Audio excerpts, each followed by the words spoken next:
बिस्मिल्लाहिर्रहमानिर्रहीम। अस्सलामु अलैकुम। आज हमने बायोलॉजी का बड़ा इम्पोर्टेंट टॉपिक पढ़ना है जी, biology and the service of mankind. कि बायोलॉजी को पढ़ के इंसान को क्या फ़ायदा हुआ है या बायोलॉजी इंसान की किस तरह से खिदमत करता है। तो यहाँ पर क्वेश्चन ये अराइज़ होता है कि बायोलॉजी ने कौन कौन से फील्ड में हमें हेल्प दी है, कौन कौन से फील्ड में इंसान की खिदमत की है, कौन कौन से फील्ड में इंसान को सहूलत मिली है, बायोलॉजी को पढ़ के फ़ायदा हुआ है। वो हम सबसे पहले फील्ड जो है वो डिस्कस कर लेते हैं। सबसे पहला फील्ड है फूड प्रोडक्शन, यानी कि फ़ूड के मैदान में बहुत सारी डिफरेंट वैरायटीज़ के बीज आते हैं, डिफरेंट वैरायटीज़ के एनिमल्स आ रहे हैं आए रोज़, जो ज़्यादा पैदावार दे रहे हैं, ज़्यादा अच्छी नस्ल के जानदार होते हैं। तो वो तमाम के तमाम जो चीज़ें हैं वो with the help of biology ही हमारे पास आई हैं। दूसरा, डिजीज़ को कैसे कंट्रोल किया जा सकता है। तो बायोलॉजी को पढ़ के हमें ये पता चलता है कि बीमारियां क्यों लगती हैं, वो किस तरह से फैलती हैं और उनका इलाज कैसे किया जाता है। वो सारी टेक्निक्स हमने आज पढ़नी है। फिर तीसरा है protecting and conserving the environment, कि हम अपने एनवायरनमेंट को किस तरह से बचा सकते हैं, किस तरह से महफूज रख सकते हैं। क्योंकि अगर देखा जाए तो ये तीन फील्ड ही हैं जो इंसान की बका के लिए ज़रूरी है। कि इंसान को अच्छा इन्वायरमेंट मिल जाए सांस लेने के लिए, अच्छी खुराक मिल जाए खाने के लिए, कोई बीमारी लगे उससे महफूज रह सके, उसका इलाज हो सके, तो हम डेफिनेटली एक अच्छी लिविंग स्टैंडर्ड जो है हमारा हो सकता है, लाइफ का स्टैंडर्ड हाई हो सकता है। तो ये बायोलॉजी की मदद से ही पॉसिबल हुआ कि हमें अच्छी अच्छी जो ग़िज़ाएँ मिल रही हैं, हम बीमारियों से बच रहे हैं, हमें इन्वायरमेंट का पता चल रहा है कि कौन सा साफ़ है, कौन सा गंदा है, किस इन्वायरमेंट से हमने बचना है और किस तरह से इन्वायरमेंट में से पोल्यूशन को ख़त्म करना है। तो इसकी डिटेल हम देखते हैं कि पहले इंक्रीज फूड प्रोडक्शन, कि फ़ूड की प्रोडक्शन को किस तरह से इंक्रीज़ किया गया with the help of biology. तो वो कहता है कि plant production has been tremendously increased by improving existing varieties of plants, कि पौधों की जो पहले से मौजूद वैरायटीज़ थी उनमें हमने बहुत ही ज़्यादा तेज़ी के साथ इजाफ़ा किया है। उनकी डिफरेंट वैरायटीज़ जो हैं वो निकाली हैं। पहले से मौजूद वैरायटीज़ थी लेकिन उनको हमने डिफरेंट टेक्निक्स यूज़ करके और भी वैरायटीज़ निकाली, जिससे हमें ज़्यादा और अच्छी जो नस्ल के जानदार और फसलों में से अनाज जो है वो मिलता है। अब हम देखते हैं कि ये high yield and disease resistant varieties of plant and animal are used as food, कि आजकल हमारे पास जो फसलें हम उगा रहे हैं, जो हमारे पास जानदार हैं, वो इस तरह के हैं कि वो उनको बीमारियां भी कम लगती हैं और पौधों में वो इस तरह से ग्रो करते हैं कि उनकी फसल भी ज़्यादा होती है और वो इंसेक्ट्स या पेस्ट से ख़ुद को महफूज भी रख सकते हैं। मतलब इस तरह की नस्लें, इस तरह के बीज हमने बना लिए हैं। फिर हम देखें कि through selective breeding plant and animal breeders have developed using principle of genetics, कि सेलेक्टिव ब्रीडिंग से हम अपनी मर्ज़ी से जानदारों की प्रोडक्शन करते हैं, एनिमल्स की, प्लांट्स की, और उससे जेनेटिक इंजीनियरिंग के ज़रिए से जीन्स में रद्दो बदल करके अच्छी अच्छी नस्ल के जो जीन्स हैं, अच्छे जो करैक्टर्स रखने वाले जीन्स हैं, वो हम जानदारों में प्रोड्यूस करवा लेते हैं। और फिर वो कहता है कि नेक्स्ट पॉइंट क्या है, new better varieties of wheat, rice, corn, chicken, cow and sheep are produce, कि अच्छी अच्छी नस्ल के हमारे पास अब चावल हैं, गंदम है, मकई है, जो कि ज़्यादा मतलब ज़मीन से गंदम निकलती है, ज़्यादा चावल हम ले सकते हैं, ज़्यादा मकई ले सकते हैं। और इसी तरह से चिकन, काऊ एंड शीप, जानवरों में भी जो हमारी कमर्शियली इम्पोर्टेंट जानवर हैं, जिनसे हम फूड भी लेते हैं और जिनसे हमारा ज़रिया माश भी चलता है, उनको हम ऐसी ऐसी उनकी नस्लें ले ली हैं जो ज़्यादा पैदावार देती हैं, ज़्यादा यील्ड देती हैं, ज़्यादा मुनाफा देती हैं, कम वक्त में हमें उससे अच्छा और ज़्यादा फूड जो है वो मिल सकता है। फिर वो कहते हैं poultry breeders have developed broiler for getting quick and cheap white meat, जैसे कि एक एग्जांपल के तौर पर हम लें कि पोल्ट्री ब्रीडर्स जो हैं, जो चिकन बनाते हैं, ये पोल्ट्री फार्म्स होते हैं, वो इस तरह से ईज़िली और तेज़ी के साथ हमें गोश्त जो है वो मुहैया करते हैं, क्योंकि इनकी हमने ऐसी ऐसी नस्लें ले ली हैं वो ज़्यादा तेज़ी से ज़्यादा गोश्त बनाती हैं, ज़्यादा अंडे देती हैं। तो ये एक चीप और क्विक टाइप ऑफ जो सोर्स है हमारे पास मीट का या एग्स का भी हम कह सकते हैं। Using the technique of genetic engineering, हमने ये सारा काम किया कैसे है? हमने ये सारा काम किया है जेनेटिक इंजीनियरिंग के ज़रिए से। और जेनेटिक इंजीनियरिंग क्या है? जेनेटिक इंजीनियरिंग एक्चुअली अपनी मर्ज़ी से जीन्स का इस्तेमाल, मैनिपुलेशन ऑफ जीन्स। हम जीन्स को एक जानदार से दूसरे जानदार में डाल देते हैं। जो अच्छी नस्ल का होता है, जो अच्छा जीन होता है, जो अच्छी नस्ल का जानदार है, उसका जीन निकाल के दूसरे जानदार में डाल के एक नया जानदार प्रोड्यूस करते हैं। तो genes for disease resistant and other desirable characters are introduced into plant. तो हम अच्छी नस्ल के और जो कि बीमारियों के खिलाफ खुद को मज़ाहमत मतलब पेश करते हैं, खुद को महफूज रखते हैं, वो सारे जीन हम डालते हैं एक न्यू पौधे में, तो वो ट्रांसजेनिक प्लांट बनाते हैं। ट्रांसजेनिक प्लांट का मतलब क्या है? ऐसा पौधा जिसमें हमने बाहर से कोई डीएनए डाला है। प्लांट हैविंग फॉरेन डीएनए, कि बाहर वाला डीएनए है उसके अंदर इनकॉर्पोरेटेड इनटू देयर सेल्स, उनके सेल्स के अंदर हमने खुद से डाला है। फिर हमने कहा कि ये जो प्रोसेस है हम कैसे कर सकते हैं with the help of cloning. Cloning एक मेथड है, ऐसा मेथड जिसमें production of genetically identical copies of organisms are cell by asexual reproduction using special techniques. कि क्लोनिंग एक मेथड है जो कि एसेक्सुअल रिप्रोडक्शन का मेथड है, सेक्सुअल नहीं है। फ्यूजन ऑफ गैमेट्स इसमें नहीं होता, मेल और फीमेल इसमें ऐड नहीं होते। तो ये जो एक ऐसी टेक्निक है जिसमें जानदार की एक तरह से आप कह लें फ़ोटो कॉपी होती है, कॉपी करते हैं हम। इसमें क्लोनिंग में एक टेक्निक है टिश्यू कल्चर टेक्निक, ऐसी टेक्निक जिसमें टिश्यू को हम कल्चर करवाते हैं, ग्रो करवाते हैं कल्चर मीडिया पर, आर्टिफिशियली उसे वो तमाम न्यूट्रिएंट्स देते हैं जो उसकी ग्रोथ के लिए ज़रूरी होते हैं। अब इसके बाद हमने कुछ ऐसे केमिकल्स बना लिए जो कि पौधों को लगने वाली बीमारियों से बचाते हैं। स्प्रे होती है, जैसे इंसान दवाई खाते हैं तो पौधों की भी दवाई से आप कह सकते हैं, पौधों को बीमारियों से ये बचाते हैं। तो इसमें इसको हम नाम देते हैं पेस्टिसाइड्स। पेस्टिसाइड्स का इंट्रोडक्शन अगर हम करें तो पेस्टिसाइड्स क्या हैं? ऐसे chemicals which are used to control kill pest are pesticides. ऐसे केमिकल जो कि पेस्ट को कंट्रोल करते हैं, उसकी ग्रोथ को रोकते हैं या फिर उसको बिल्कुल ही मार देते हैं, जिसको हम पेस्ट कहते हैं। तो पेस्ट बाय वर्ड क्या मतलब है? पेस्ट जो हैं प्लांट ईटर हैं या इंसेक्ट्स हैं, ऐसे इंसेक्ट्स जो कि पौधों को खाते हैं, पौधों को नुकसान पहुंचाते हैं। और साइड का मतलब है किल करना, यानी कि पौधों को नुकसान पहुंचाने वाले जो केमिकल्स हैं उनको किल करने वाले ये केमिकल हैं। सॉरी, दोबारा से सुनिए। पेस्ट हम कहते हैं पौधों को नुकसान पहुंचाने वाले या खाने वाले इंसेक्ट्स, और साइड केमिकल या किल करना। तो पेस्टिसाइड ऐसे केमिकल हैं जो इन इंसेक्ट्स को ख़त्म कर देते हैं। प्लांट पैथोजेंस जो हैं वो कौन कौन से हो सकते हैं? Plant pathogenic fungi and insects are pest of crops. ये दो चीज़ें जो हैं पौधों के लिए पेस्ट साबित हो सकती हैं। फंजाई भी हो सकती है, फंगस लगती है, या कुछ इंसेक्ट्स हो सकते हैं। ये दोनों क्या करते हैं? कहता है दे वीकन द प्लांट, पौधे को कमज़ोर कर देते हैं, and reduce their yield are controlled by pesticides, और उसकी जो पैदावार है उसको ख़त्म कर देते हैं। तो पेस्टिसाइड हम यूज़ करते हैं इस तरह के जो फंजाई हैं और इंसेक्ट्स हैं उनको ख़त्म करने के लिए, क्योंकि इनका नुकसान भी यहाँ पर हमने देखा है कि ये पौधों को कमज़ोर भी करते हैं और पौधों की पैदावार को भी कम करते हैं। तो एग्ज़ाम्पल के तौर पर उसने दिया है जैसे फंगीसाइड्स। फंगीसाइड्स क्या है? साइड का मतलब किल करना, फंगस को। फंजाई किलिंग केमिकल्स, ऐसे केमिकल स्प्रे केमिकल जो कि हम फंजाई की ग्रोथ को रोकने के लिए यूज़ करते हैं। इंसेक्टिसाइड, इंसेक्ट्स साइड किल करना, तो इंसेक्ट किलिंग केमिकल जो हैं उनको हम कहते हैं इंसेक्टिसाइड्स।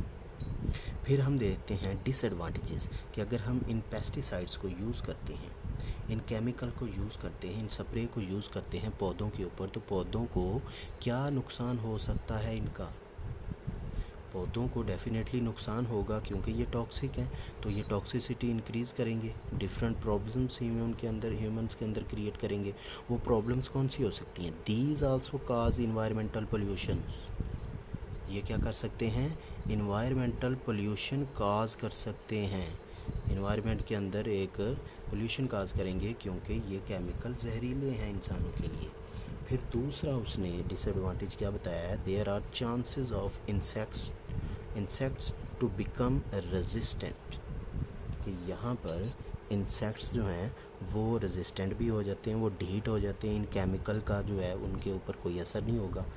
बार बार आप केमिकल यूज़ करेंगे तो ये केमिकल रेजिस्टेंसी इसमें आ जाएगी, ड्रग रेजिस्टेंसी इसे कहते हैं। जैसे इंसान बार बार मेडिसिन एक ही खाए तो उसका असर इन दी एंड थोड़ा कम होना शुरू हो जाता है, फिर उससे हाई पोटेंसी की मेडिसिन जब वो खाता है तो उसके ऊपर फिर ही कोई ना कोई इफ़ेक्ट होता है। अब हम देखते हैं बायोलॉजिकल कंट्रोल क्या है।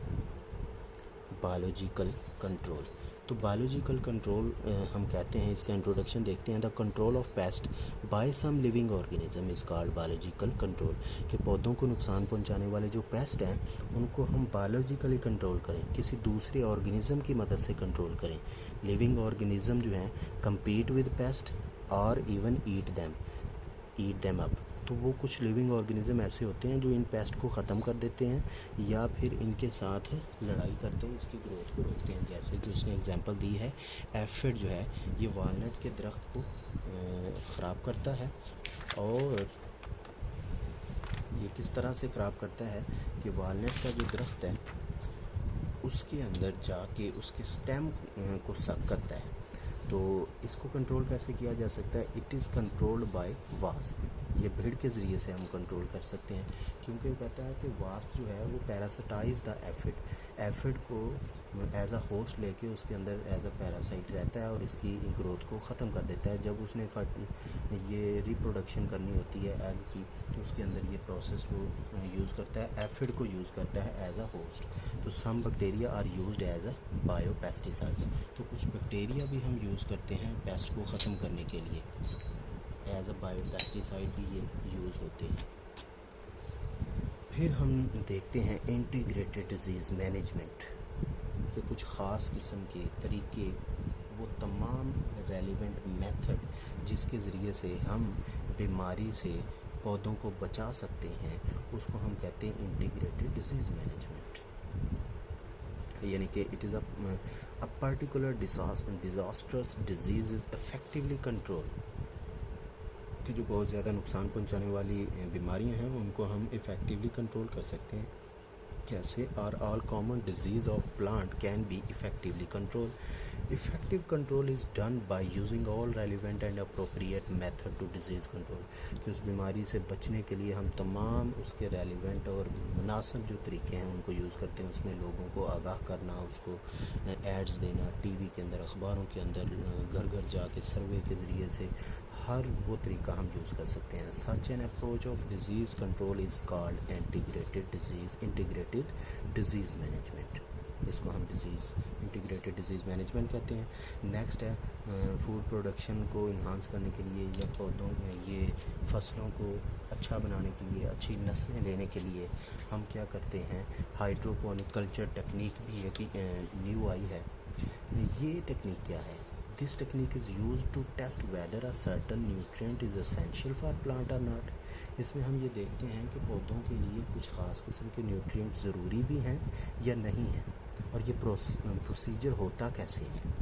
ये प्रोसीजर एक्चुअली होता है ऐसे कि in this technique the plants are grown in aerated water.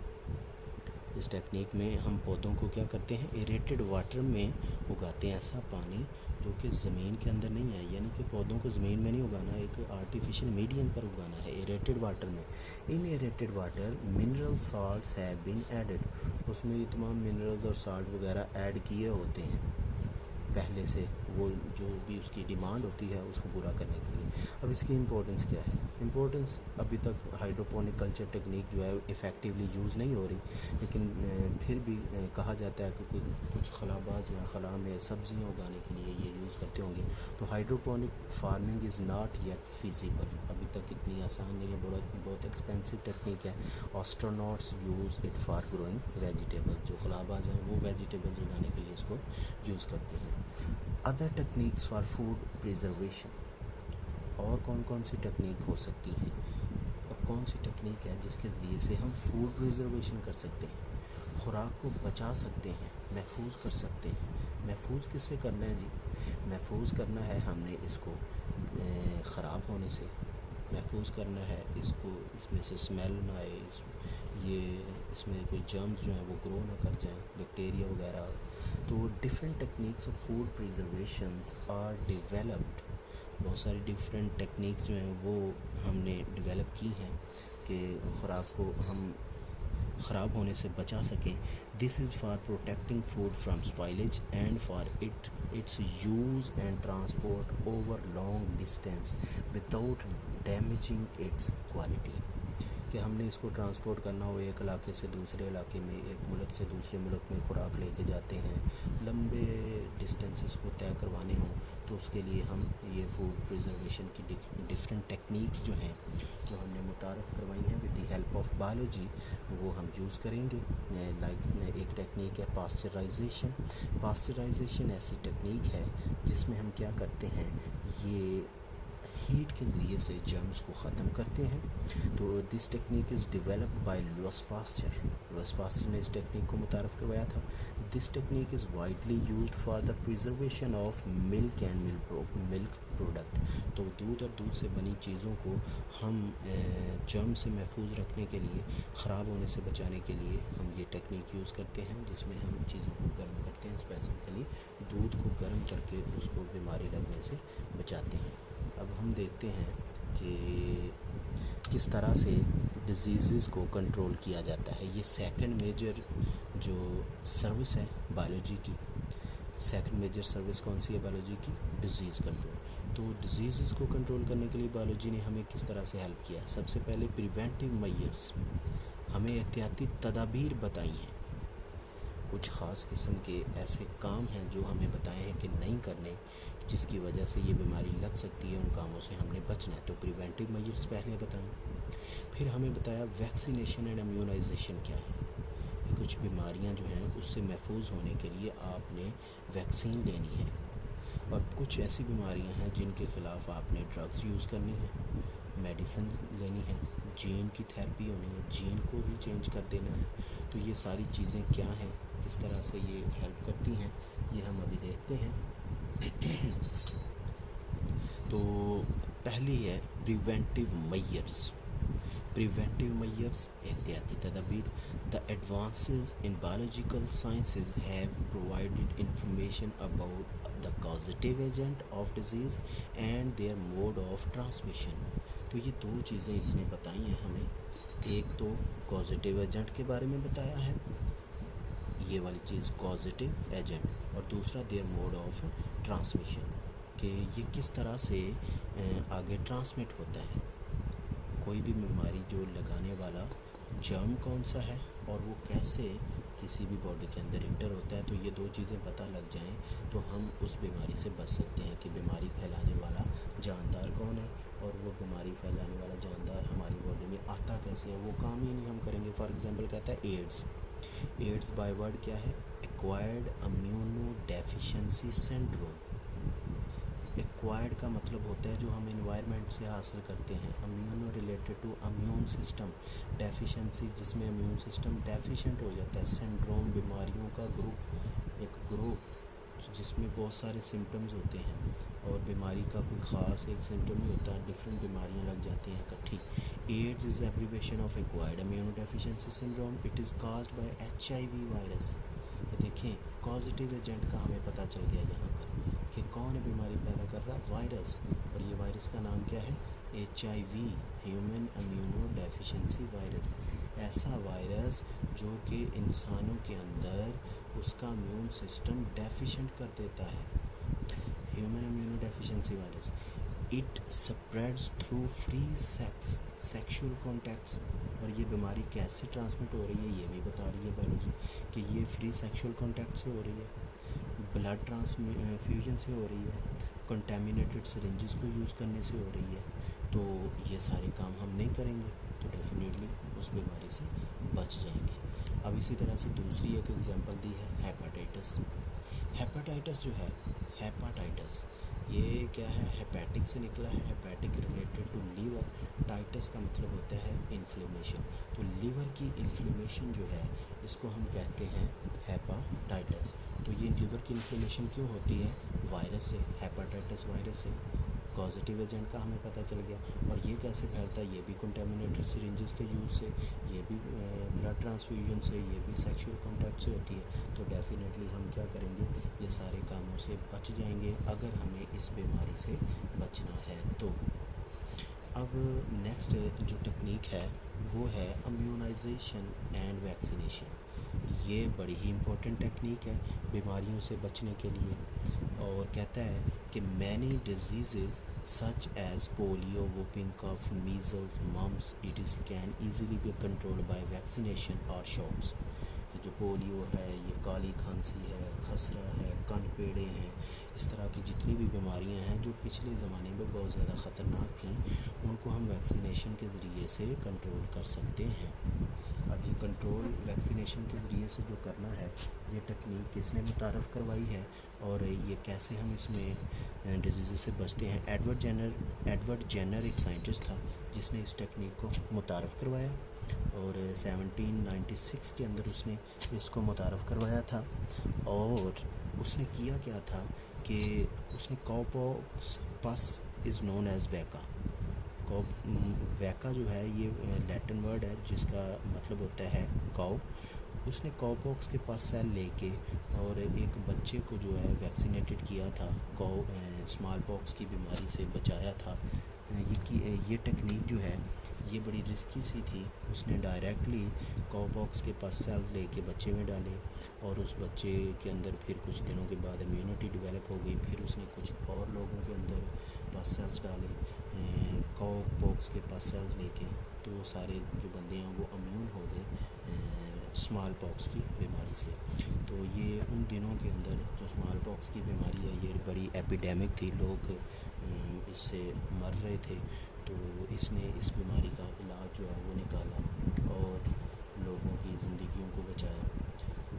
तो वैक्सीनेशन जो है उस वक्त इसने इसको एक नाम वैक्सीनेशन के तौर पर नहीं था दिया। उसने सिंपल एक एक्सपेरिमेंट किया था जो कि कामयाब हो गया और उसके बाद फिर लुईस पास्चर साइंटिस्ट था, उसने इसको नाम दिया वैक्सीनेशन का। अब ये वैक्सीनेशन और इम्यूनाइजेशन को हम अगर डिफ़ाइन करना चाहें तो किस तरह से डिफ़ाइन कर सकते हैं।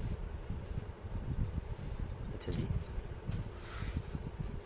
कहता है कि वैक्सीनेशन जो है ये इनोकुलेशन ऑफ वैक्सीन है, कि वैक्सीन को किसी भी बॉडी के अंदर इंटर करना टू डेवलप इम्यूनिटी।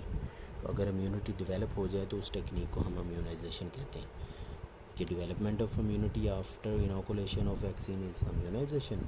और वैक्सीनेशन क्या है, वैक्सीन का किसी बॉडी में इंजेक्ट करवाना टू डेवलप इम्यूनिटी।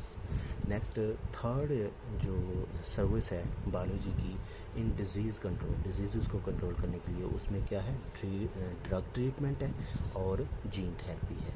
कि बीमारियों के इलाज करने के लिए हम ड्रग्स यूज़ करते हैं और बाज़ दफ़ा ऐसी बीमारियां भी होती हैं जिनका इलाज करने के लिए हमें जीन्स का सहारा लेना पड़ता है, क्योंकि वो बीमारियां ही जेनेटिक होती हैं।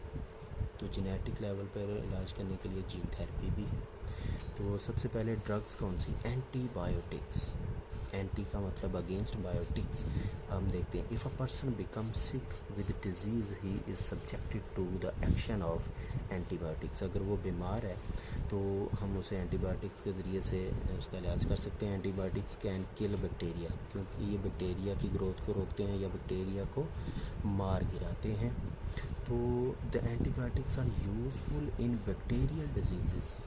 एंटीबायोटिक ऐसी ही बीमारियों का इलाज करता है जो कि बैक्टीरिया की वजह से लगती हैं।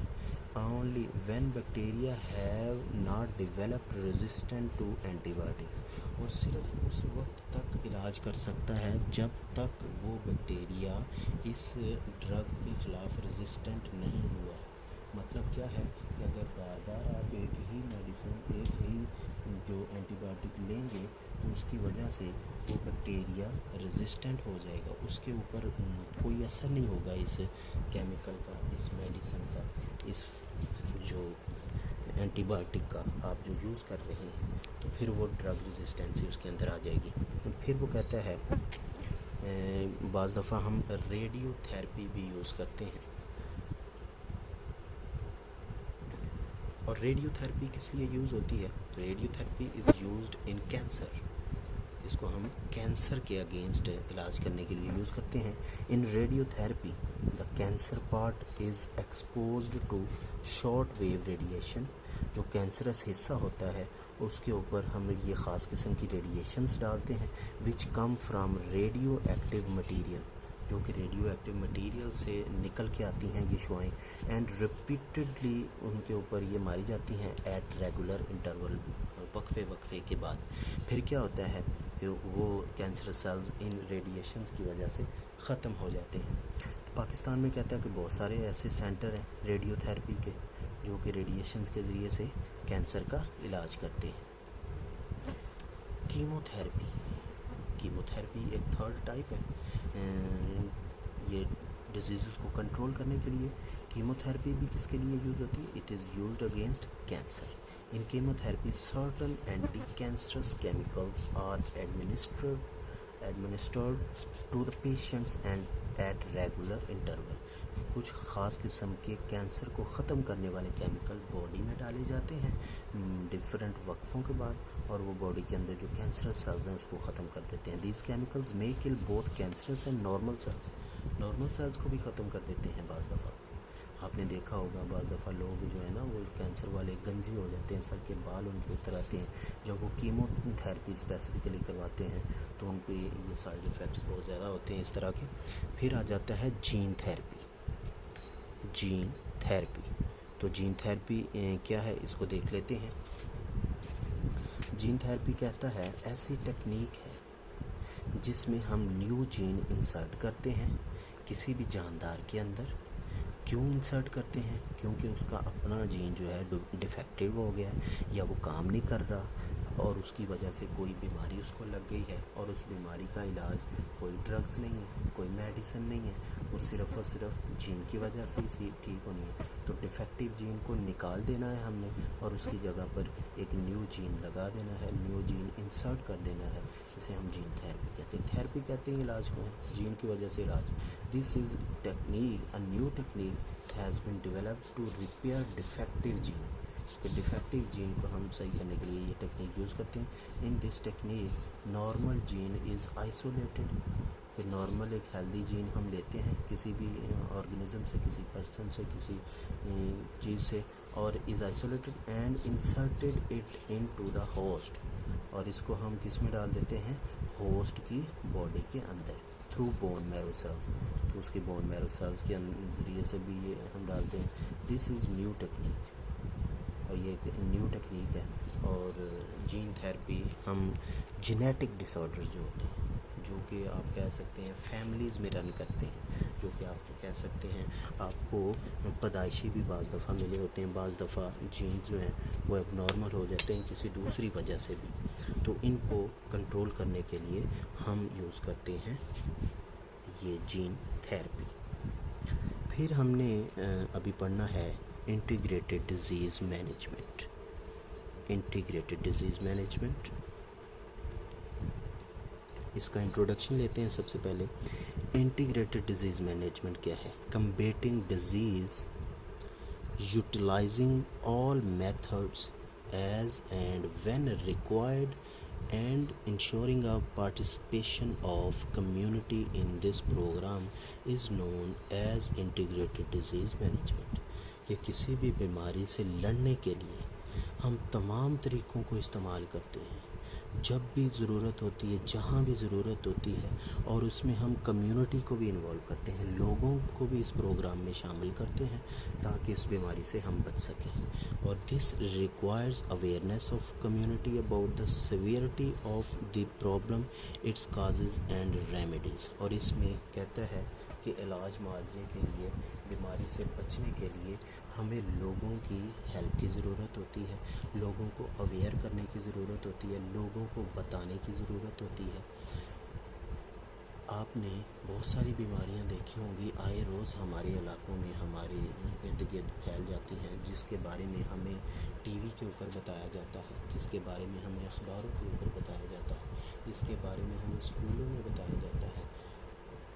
ये सारा कुछ जो एड्स आते हैं टीवी, अखबारों में, स्कूलों, कॉलेजेस में, ये सारा कुछ इंटीग्रेटेड डिजीज़ मैनेजमेंट में आता है। जैसे मलेरिया की बीमारी है तो वो प्रॉपर हमने मलेरिया की अवेयरनेस के लिए, लोगों को शौक देने के लिए स्कूल कॉलेजेस में लेक्चर रख देते हैं, टीवी के ऊपर प्रोग्राम रख देते हैं। ये डिफरेंट प्रोग्राम्स इस तरह से चलते हैं। ये सारा कुछ इंटीग्रेटेड डिजीज़ मैनेजमेंट में आता है। और this is a very effective programme for removal and control of dangerous disease from the human society.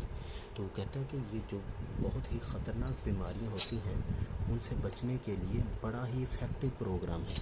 ये इफ़ेक्टिव प्रोग्राम स्पेसिफिकली इंसानों की तरफ से ही होता है, और इंसानों को ही बीमारियों से बचाने के लिए हम ये सारा काम करते हैं। तो इसमें जैसे आजकल कोरोना वायरस है, कोरोना वायरस से बचने के लिए आए रोज़ हर जगह, गली मोहल्ले में काउंसलर, नाज़म, ये जो असिस्टेंट कमिश्नर है, दुकानों पर, गली मोहल्लों में, स्कूल कॉलेजेस में, मस्जिदों में, टीवी पे, अखबारों पे, हर जगह यहाँ पर हमें बताया जा रहा है कि ये बीमारी कैसे लगती है, इस बीमारी से बचना कैसे है, और वो तमाम तरीके जिसकी वजह से हम कोरोना से बच सकते हैं वो हमें बताए जाते हैं थ्रू मीडिया, टीवी चैनल, अखबारात। तो ये सारी चीज़ें इंटीग्रेटेड डिजीज़ मैनेजमेंट के अंदर ही आती हैं। ठीक हो गया। अब नेक्स्ट जो थर्ड टाइप ऑफ सर्विस है, थर्ड और लास्ट सर्विस है बायोलॉजी की, वो हमने अभी डिस्कस करनी है। और वो सर्विस है कि इन्वायरमेंट को कैसे प्रोटेक्ट किया जा सके। क्योंकि आप अब देखें ना कि इंसान की सबसे जो बड़ी ज़रूरत है वो कौन सी है? सबसे बड़ी ज़रूरत इंसान की है कि सांस लेना। क्योंकि ना तो खाना उसे अंदर जाएगा जब तक सांस आना, ना पानी अंदर जाएगा। तो हम कहते हैं कि सबसे बेसिक ज़रूरत पानी, खाना, लेकिन उससे भी पहले ही की ज़रूरत जो होती है वो है हवा, सांस लेना, इन्हेलेशन। तो वो सांस कहाँ लेना है? इन्वायरमेंट में। क्योंकि इन्वायरमेंट में क्या है? हवा है, एयर है, ऑक्सीजन है, उसको ही इन्हेल करना है। तो जितनी साफ़ सुथरी हवा होगी, जितना साफ़ सुथरा इन्वायरमेंट होगा, उतना ही इजीली और उतना ही अच्छा आप सांस लेंगे, उतनी ही आपकी सेहत अच्छी होगी, उतने ही आप हेल्दी होंगे। तो इसके लिए भी बायोलॉजी ने हमें बड़ा ही हेल्प किया है कि आप किस तरह से एक इन्वायरमेंट को अच्छा कर सकते हैं, और कौन कौन सी चीज़ें हैं जो इन्वायरमेंट के अंदर ख़तरनाक हैं, जो आपकी बॉडी के अंदर बीमारियां काज कर सकती हैं। तो प्रॉब्लम्स ड्यू टू इंडस्ट्रियलाइजेशन।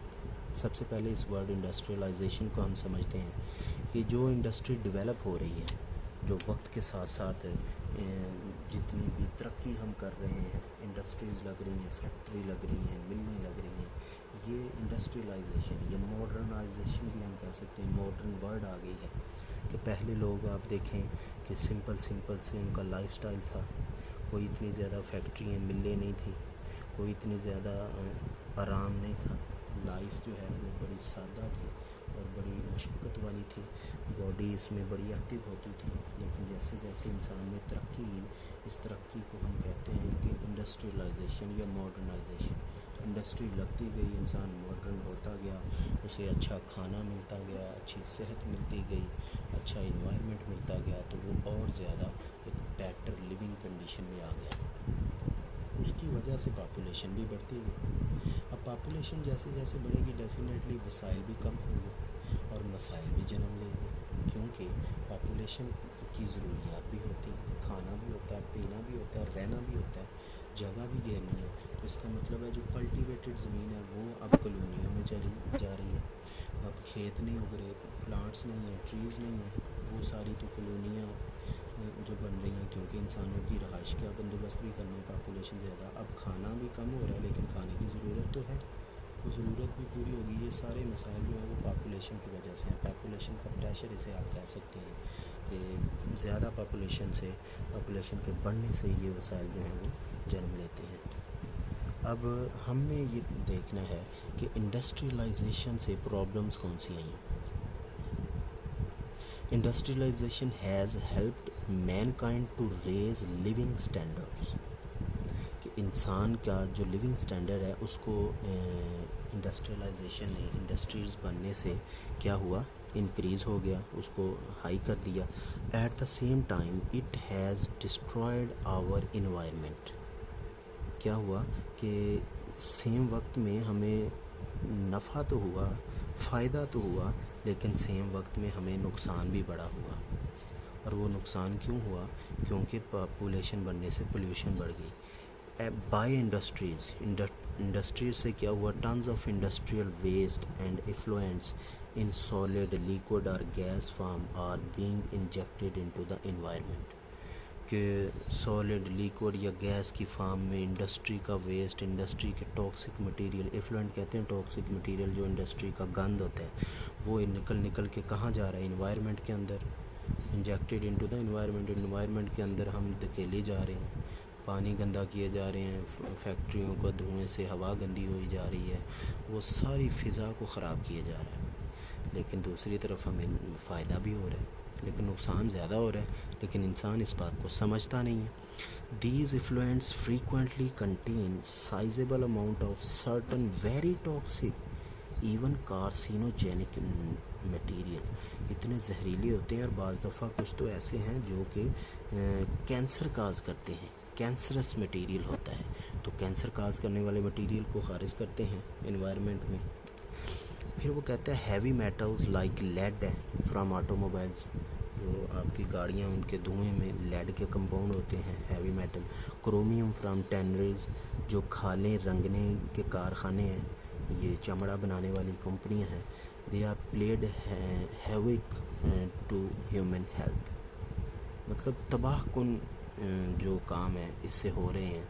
इस तरह के जो हैवी मेटल्स हैं जब इन्वायरमेंट में आएंगे, इंसान को बहुत ज़्यादा उससे नुकसान होगा। फिर वो कहता है कि environmental pollution has reached alarming level in some countries, कि इन्वायरमेंट की पोल्यूशन बाज़ इलाक़ों में तो इतनी ही ख़तरनाक हद तक चली गई है कि बस अब दुनिया जो है वो ख़त्म होने के करीब नज़र आती है, इतनी प्रॉब्लम्स हैं। This problem so needs to be addressed और else it would some be out of control, कि ऐसा नज़र आ रहा है कि ये जो प्रॉब्लम है ये अब आउट ऑफ कंट्रोल हो चुकी है, इसको हम कंट्रोल नहीं कर सकते, इस हद तक ये बढ़ चुकी है। Because this problem can irreparable loss and this environment would no longer support life on this planet, और ये दोबारा से सही नहीं हो सकता, और यहाँ इस प्लेनेट के ऊपर इन्वायरमेंट ने दोबारा नहीं आना, ये दोबारा है। जब एक बार ख़त्म हो गया तो इसका मतलब है आपकी दुनिया ख़त्म हो जाएगी, ये सारे वसाइल ख़त्म हो जाएंगे, इंसान की ज़िंदगी, इंसान का सर्वाइव करना बहुत मुश्किल हो जाएगा। इसमें अब बायोलॉजी का क्या रोल है, बायोलॉजी ने कैसे हेल्प किया, तो रोल ऑफ बायोलॉजी हम पढ़ेंगे। Biology has helped mankind in attracting attention to this problem. Biology की मदद से हमने इन प्रॉब्लम्स की तरफ तवज्जो की। हमने पढ़ा कि ये पोल्यूशन है, हमने पढ़ा कि ये इंसान को नुकसान पहुंचा रही है, तो इसका मतलब है इसकी तरफ साइंटिस्ट का, इंसान का ध्यान हुआ, क्योंकि पहले हमें पता ही नहीं था कि ये प्रॉब्लम क्या है, हमें पता ही नहीं था कि ये प्रॉब्लम कितनी सीवियर है, इसका नुकसान कितना है, हम बस रही जा रहे थे और इंडस्ट्री से फ़ायदा लिए जा रहे थे। लेकिन जब हमें पता चला तो हमने देखा और उसको कंट्रोल करने की हमने कोशिश की, और उस कोशिश में हमने क्या किया ये देखते हैं अभी हम। सबसे पहले biologist are striving to find the solution of this problem to set this environment. Biologist ने सख्त मेहनत करना शुरू कर दी कि किस तरह से हम अपने इन्वायरमेंट को बचा सकते हैं, किस तरह से हम इंसान को बचा सकते हैं, किस तरह से इस पोल्यूशन से जान छुड़वाई जा सकती है। ठीक है, और उसके बाद क्या हुआ कि biologist have asked for the treatment of industrial effluents to be made obligatory. और बायोलॉजिस्ट ने ही बताया कि भाई इस जो इंडस्ट्री का वेस्ट है इसको आपने ठिकाने लगाना है और उसको ज़रूरी समझें। और बायोलॉजिस्ट ने ये बताया कि जो भी इंडस्ट्री जहाँ पर बने पहले वो परमिट ले, गुंजानाबाद इलाके से दूर हो, और उसके बाद वो प्रॉपर अपना जो वेस्ट है उसे रिसाइकल करे या किसी ठिकाने पर लगाए। ये उन्होंने एक ज़रूरी हदायत दी। इसके बाद बायो रेमेडिएशन एक ख़ास किस्म की टेक्निक जो है वो मुतारफ़ करवाई। इस टेक्निक के ज़रिए क्या आता है, रिमूवल और डिग्रेडेशन ऑफ इन्वायरमेंटल पोल्यूशन और toxic material by living organism. इसमें हम लिविंग ऑर्गेनिज़म को यूज़ करते हैं और यूज़ करके जो टॉक्सिक मटेरियल है या जो पोल्यूशन है इन्वायरमेंट में उसको ख़त्म करते हैं या तोड़ देते हैं। इसकी एग्जांपल में algae have been found to reduce pollution of heavy metals by bio absorption. कुछ एलजी ऐसे हैं जो कि रीअब्जॉर्ब कर लेते हैं, हैवी मेटल्स को एब्जॉर्ब कर लेते हैं। किसी इन्वायरमेंट में अगर पोल्यूशन है तो उस जगह एलजी की ज़रूरत हो जाए तो वो एलजी खुद ब खुद उसमें से हैवी मेटल्स को, टॉक्सिक मटेरियल को एब्जॉर्ब कर लेते हैं और उस जगह से फिर पोल्यूशन जो है वो ख़त्म हो जाती है। फिर हम देखते हैं biologist are also working out the list of endangered species of plant and animal because there is chance of their extinction. इसके बाद बायोलॉजिस्ट ने क्या किया कि जो कुछ ख़ास किस्म की स्पीशीज़ थी जो दुनिया से ख़त्म हुए जा रही थी और जो कि इंसान के लिए बड़ी नफ़ा बख्श थी, बड़ा फ़ायदा था उसका, तो उनकी प्रॉपर लिस्ट बनाई।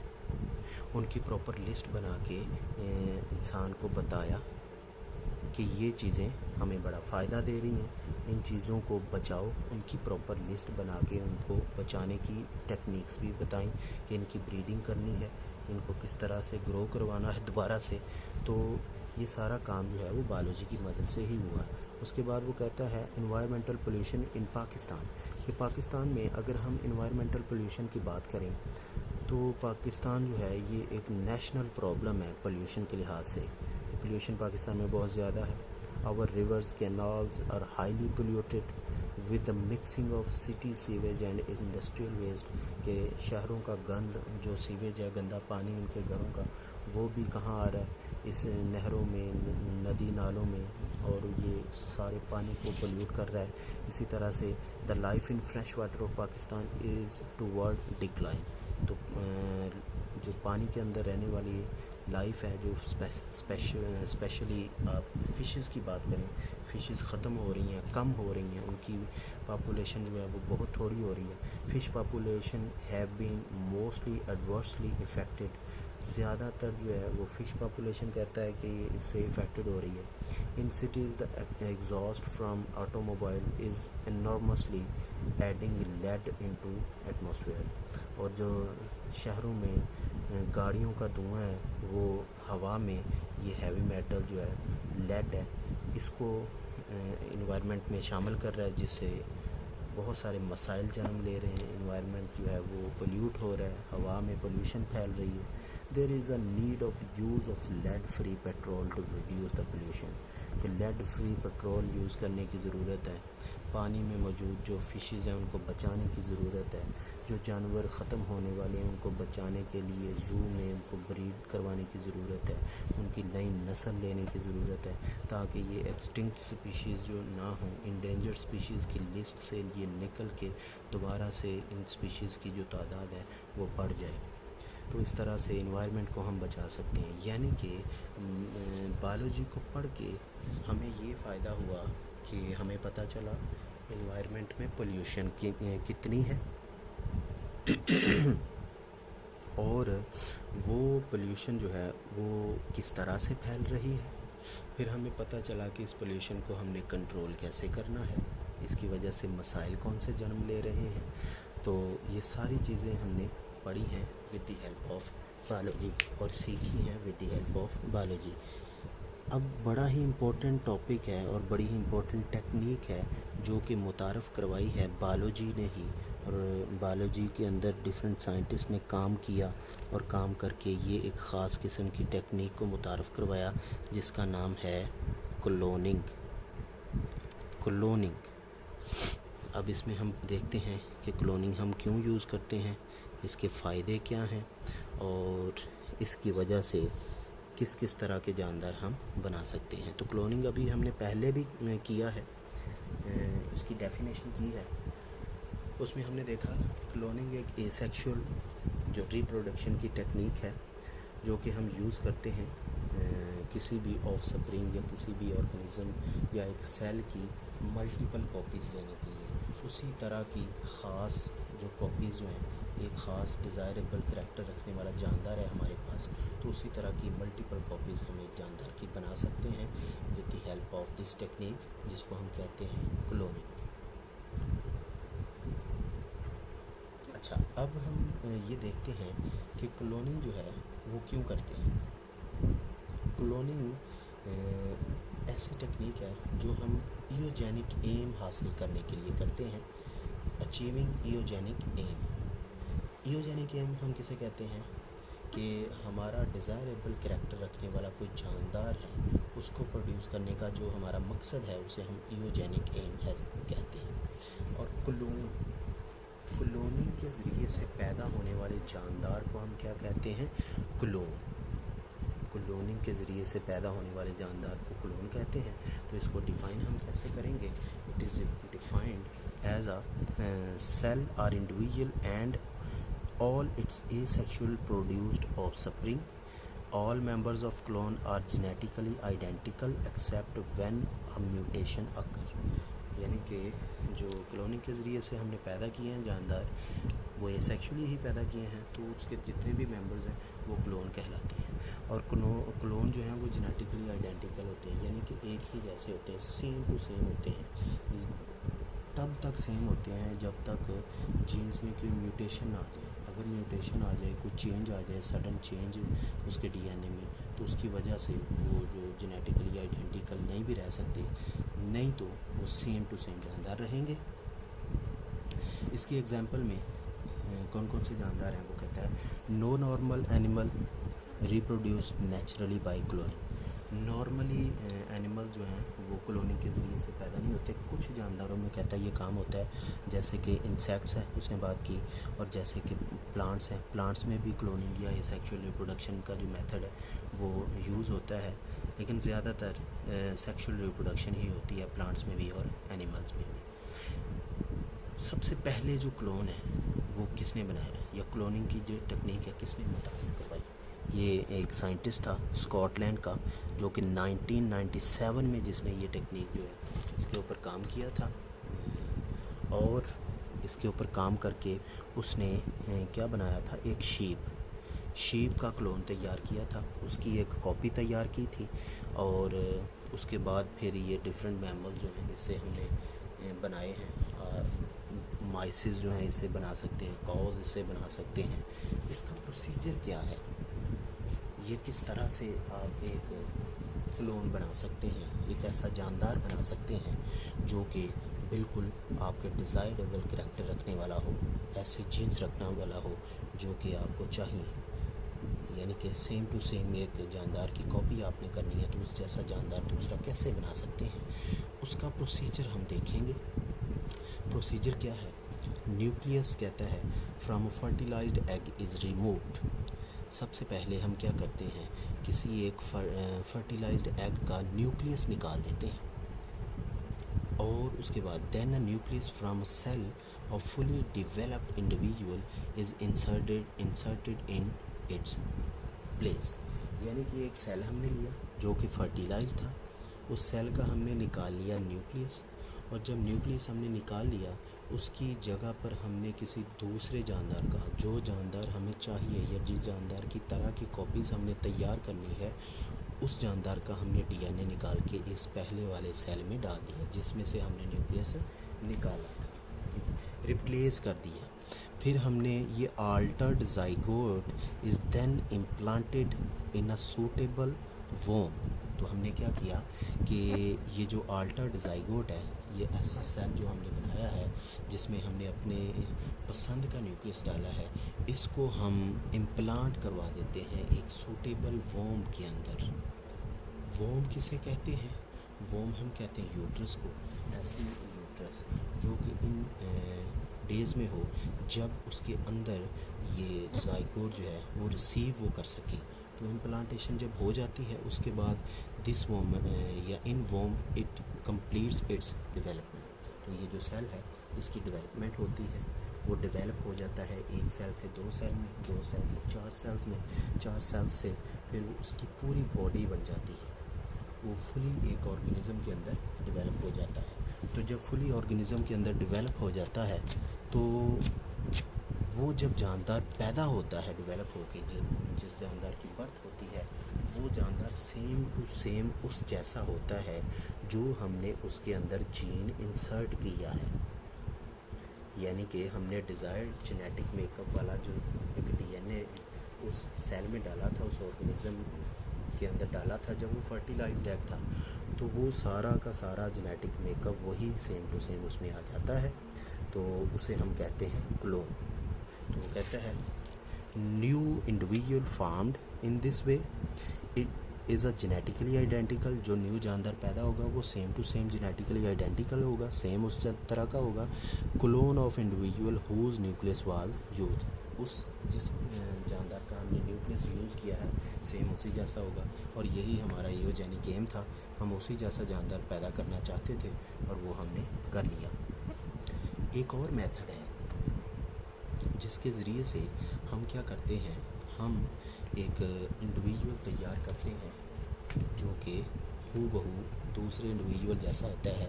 और इस टेक्निक में नॉर्मली जो आइडेंटिकल ट्विन्स होते हैं वो वाला मेथड यूज़ होता है। और आइडेंटिकल ट्विन्स जो हैं वो हमें पता है सेम टू सेम एक जैसे होते हैं। तो फ़र्ज़ करें हमारे पास कोई ख़ास जेनेटिक मेकअप रखने वाला जानदार है, कोई एक अच्छी नस्ल वाला जानदार है, हम चाहते हैं कि हम उस तरह का जानदार प्रोड्यूस करें।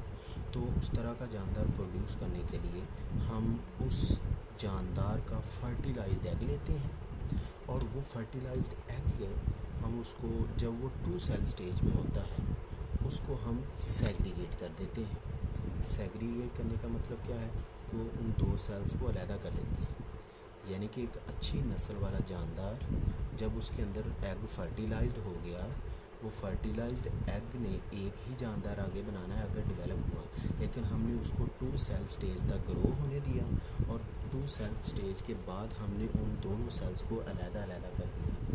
तो जब हम सेल्स को अलहदा करेंगे तो वो अलहदा इंडिविजुअल के तौर पर ग्रो करेंगे, अलहदा इंडिविजुअल होंगे लेकिन निकले एक ही फर्टिलाइज्ड एग से थे, इसलिए उनका जेनेटिक मेकअप भी क्या होगा, सेम होगा। और जेनेटिक मेकअप सेम होने की बिना पर उनके सारे करैक्टर भी सेम होंगे, ट्रेड्स सेम होंगे, एक जैसे होंगे, तो वो हमारे पास क्लोन आ जाएगा। लेकिन नॉर्मली अगर पैदा होता तो एक ही जानदार पैदा होना था, लेकिन इस तरह से हमने उनके जो एग को सेग्रीगेट कर दिया तो अब वो जानदार 2 पैदा हो गए और सेम टू सेम पैदा हुए, हमारा यूजेनिक एम उससे हासिल हो गया। तो आइडेंटिकल ट्विन्स जो होते हैं नॉर्मली अल्लाह ताला की तरफ से ही माँ के पेट में जो एक एग होता है स्पर्म के साथ मिल के फर्टिलाइज्ड हो जाता है। फर्टिलाइजेशन के बाद वही एग 2 में डिवाइड होता है और 2 में जब डिवाइड होता है तो नेचुरली वो दोनों एग्स एक दूसरे से अलहदा हो जाते हैं और वो अलहदा से डेवलप होते हैं और अलहदा 2 जानदार होते हैं।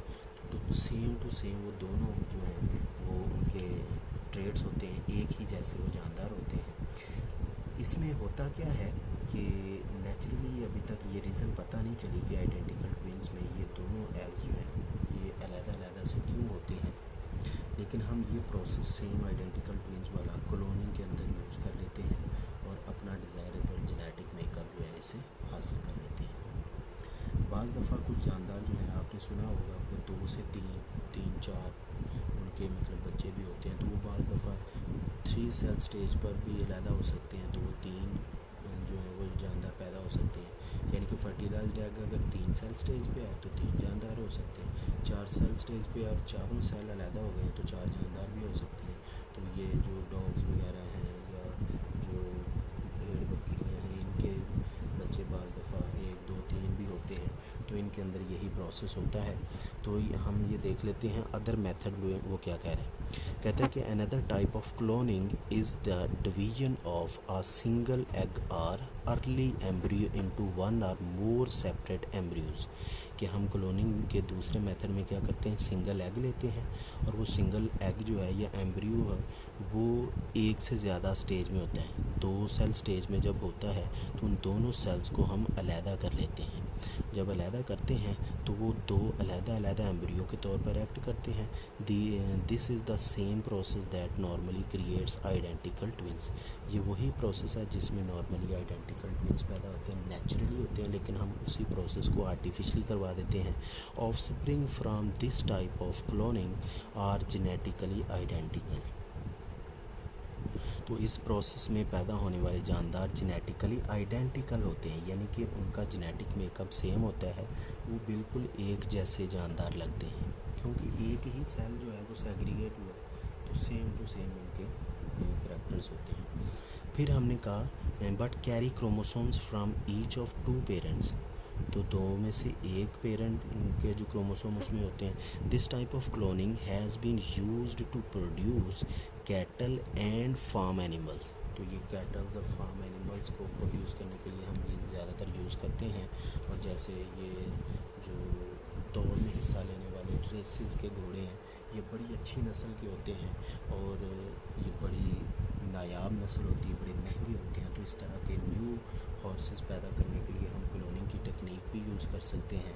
तो उसके बाद कहता है कि cloning of human, there is a lot of controversies on this issue as to whether human cloning should be attempt or not.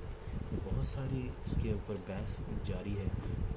As a मुस्लिम इसकी रिलीजन इजाज़त नहीं देता, डिफरेंट एजेंसीज इसकी इजाज़त नहीं देती कि इसको मतलब क्लोन करना चाहिए या कि नहीं। इंसान की क्लोनिंग जो है वो बेसिकली बैंड है, किसी भी मुल्क में इसकी इजाज़त नहीं है, कोई भी इसको अलाउ नहीं करता कि इंसान को क्लोन किया जा सके। लेकिन कुछ लोग जो कहते हैं कि इंसान की क्लोनिंग कर लेनी चाहिए, वो इसलिए कहते हैं कि इसके फिर जो ऑर्गन्स हैं वो ट्रांसप्लांट करने के लिए हम यूज़ कर सकते हैं। तो बहरहाल ये कंट्रोवर्सी के अंदर है और इस लिहाज से हम कह सकते हैं कि ह्यूमन जो है वो क्लोन अभी तक नहीं होता। कुछ लोग या कुछ ममालिक अगर अंडरग्राउंड या छुप छुपा के ये काम करते हों तो वो इंसान कुछ कह नहीं सकता, लेकिन ये क्लोनिंग जो है इंसान की बैंड है। अब हमने आज जो पढ़ा है टोटल ये सर्विसेज ऑफ बायोलॉजी, इसको अगर हम रफली दोबारा से रिवाइंड करें थोड़ा सा, तो हमने बड़ी डिटेल में ये बातें आज की हैं कि इंसान को बायोलॉजी पढ़ने से और इंसान को नेचर के ऊपर स्टडी करने से, ख़ास तौर पे लिविंग ऑर्गेनिज्म के ऊपर स्टडी करने से क्या क्या फ़ायदा हुआ है, तो वो फ़ायदे हमने देखे। तो हमने सबसे पहले बात की कि इंसान की बेसिक ज़रूरत है एक अच्छे इन्वायरमेंट में, साफ़ सुथरे इन्वायरमेंट में, पोल्यूशन फ्री इन्वायरमेंट में सांस लेने की। सांस लेगा तो खाना खाएगा, फूड प्रोडक्शन की, अच्छे खाने की। खाना खाएगा तो ज़ाहिर बात है बीमार होगा। तो ये 3 मेजर फील्ड्स हैं कि अच्छा इन्वायरमेंट, अच्छी खुराक और बीमारियों से हिफाजत। तो बायोलॉजी ने इन तीनों फील्ड्स को टच किया है। अगर कोई आपने बायोलॉजी पढ़ी है, हम बायोलॉजी पढ़ते हैं, तो इसकी वजह से इन्वायरमेंटल जो प्रोटेक्शन है उसके भी डिफरेंट हमारे पास रिसोर्सेज हैं कि कैसे हमने इन्वायरमेंट को प्रोटेक्ट करना है।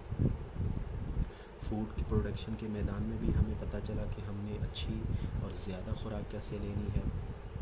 डिजीज़ को कंट्रोल करने में भी हमें हेल्प मिली कि कौन कौन सी बीमारी कैसे फैलती है और उसको हम कैसे कंट्रोल कर सकते हैं। ये सारी चीज़ें with the help of biology हमने पढ़ी और बायोलॉजी की मदद से ही ये सारे काम हुए। अब जैसे हम देखें, हमने पढ़ा था फूड प्रोडक्शन।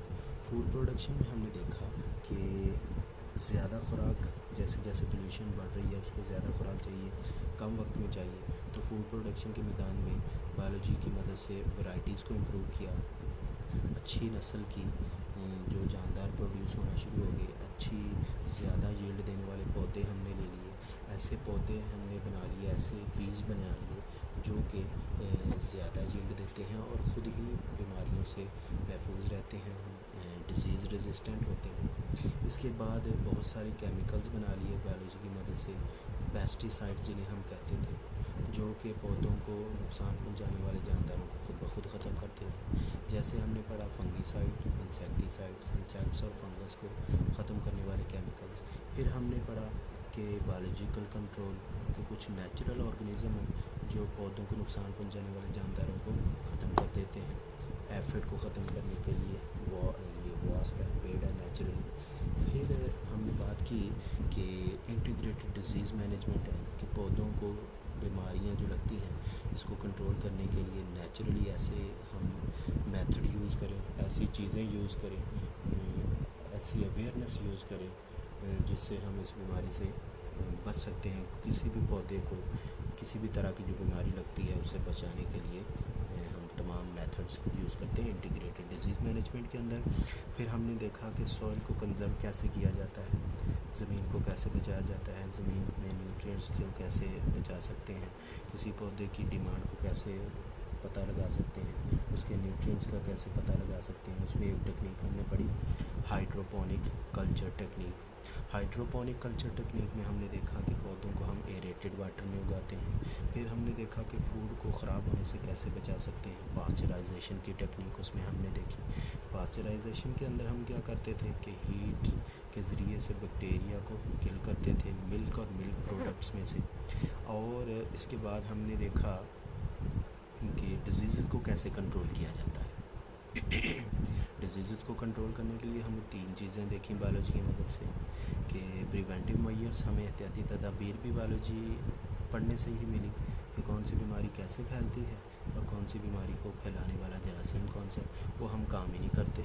वो सारी एहतियाती तदाबीर हम कामों से बच जाते हैं और उस बीमारी से इस तरह से बच जाते हैं। जैसे एड्स की बात की कि ये एड्स जो है वो HIV वायरस से फैलता है, तो HIV वायरस जो हमारी बॉडी में ब्लड ट्रांसफ्यूजन से, सेक्सुअल कॉन्टैक्ट से आता है, हम इन कामों से दूर रहेंगे तो इस वजह से या इसको अच्छे तरीके से इन कामों को कंटेमिनेटेड नहीं करेंगे, कामों को साफ़ सुथरे अंदाज से करेंगे, ब्लड ट्रांसफ्यूजन है जैसे, तो इस वजह से हम एड्स से बच सकते हैं।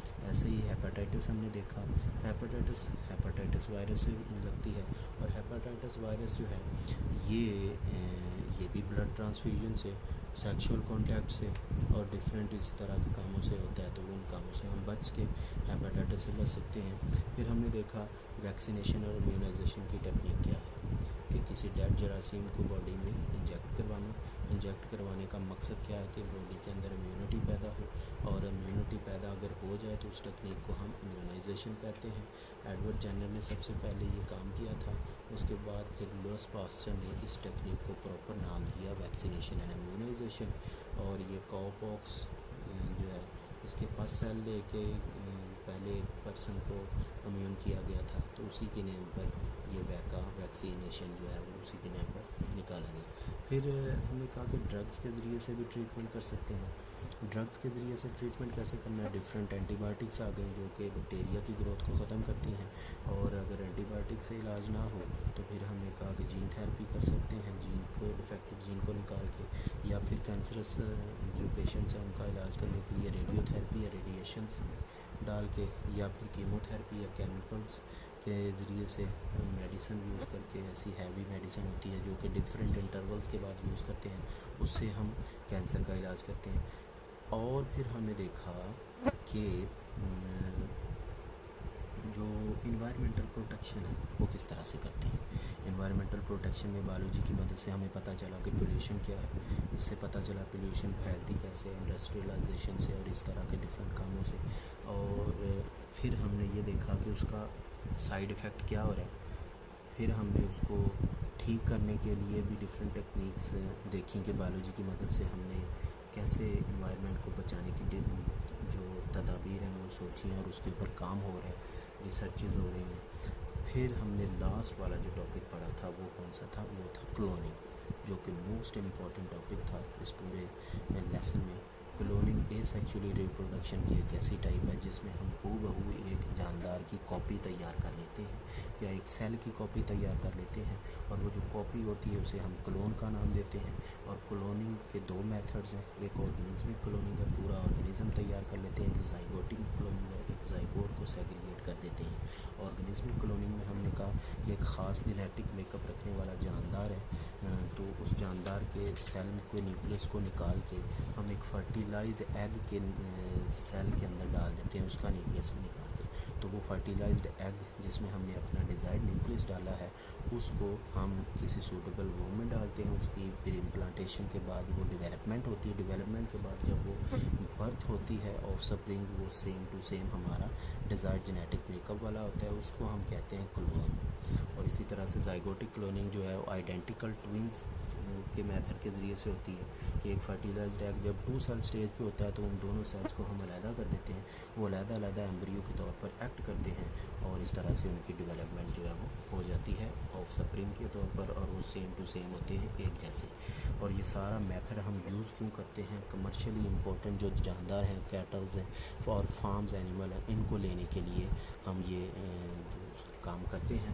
और फिर हमने कहा कि ह्यूमन की क्लोनिंग भी हो सकती है, लेकिन ह्यूमन की क्लोनिंग करना जो है इसकी इजाज़त नहीं है। सम कंट्रीज़ में सारे रिलीजियस पॉइंट ऑफ व्यू से भी ये बैंड है, तो ये कुछ लोग इसको अंडरग्राउंड अगर कर रहे हों तो ये कुछ कहा नहीं जा सकता, लेकिन नॉर्मली ओवरऑल पूरी दुनिया में ये बैंड एक है टेक्निक के इंसानों को क्लोन हम नहीं कर सकते।